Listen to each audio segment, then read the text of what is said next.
Per 3 minuti e 30. Représentante, il faut être clair aujourd'hui. Pour beaucoup de Palestiniens, et je reviens de Ramallah et des universités palestiniennes, deux solutions n'est plus à l'ordre du jour. Les Israéliens n'en veulent pas, ne nous mentons pas. Israël rend de plus impossible la solution de deux États. Nous défendons avec raison deux États. Mais il faut mesurer la frustration palestinienne. Et ce que je ne comprends pas, nous soutenons, comme les socialistes, l'initiative du président Abbas à l'ONU. Et je trouve la phrase qu'il a trouvée en disant « En Moyen-Orient, il n'y a pas un État de trop, mais il manque un État ». Donc il dit « L'État d'Israël est légitime, mais il manque l'État palestinien ». C'est la phrase que nous pouvons tous signer.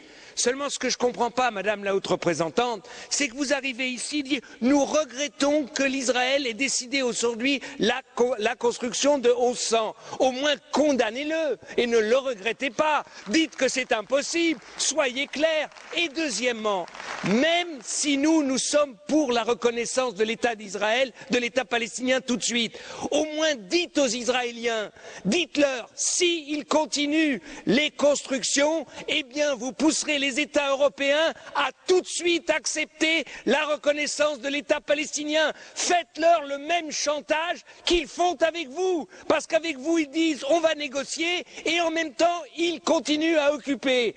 Faites de la politique, Madame Ashton. La politique, c'est pas de la prière. Aujourd'hui, il y a en Israël des centaines de milliers de personnes qui s'opposent à la politique de Netanyahou. Il faut que l'Union européenne, il faut que nous, ici, nous soyons sincères et Monsieur Tzanok, ne soyons pas cyniques. L'État d'Israël a été reconnu unilatéralement par l'ONU en 1947 et c'était juste. C'était juste. Il n'y a pas eu de négociation avec les pays arabes et c'était juste. Et quand Monsieur Tannock, vous nous dites qu'Israël soutient les Palestiniens avec de l'eau, Israël vole l'eau des Palestiniens et leur revendent. C'est ça que vous appelez soutenir? Enfin, il faut arrêter un peu avec notre cynisme européen.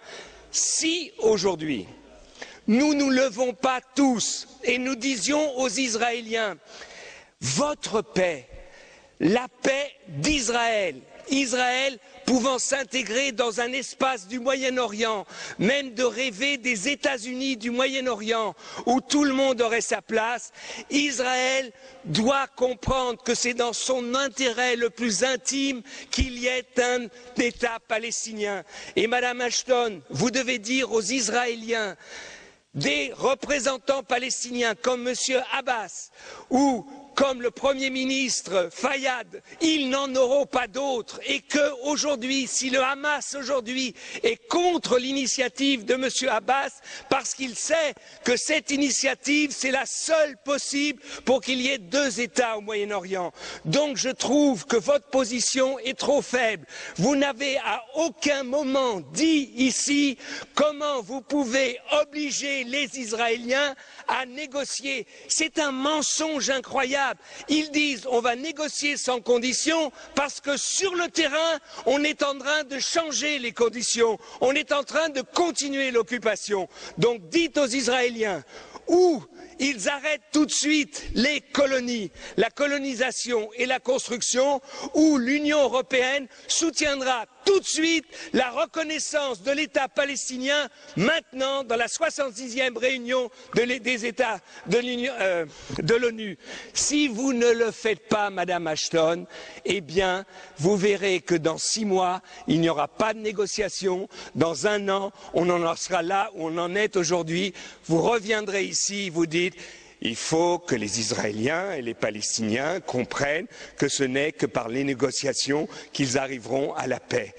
Ils arriveront à la paix, Madame Ashton, si nous disons aux Israéliens, des fois, et pour défendre l'État d'Israël, too much is too much, enough is enough. Si on leur parle comme ça, vous verrez que les choses changeront. Merci.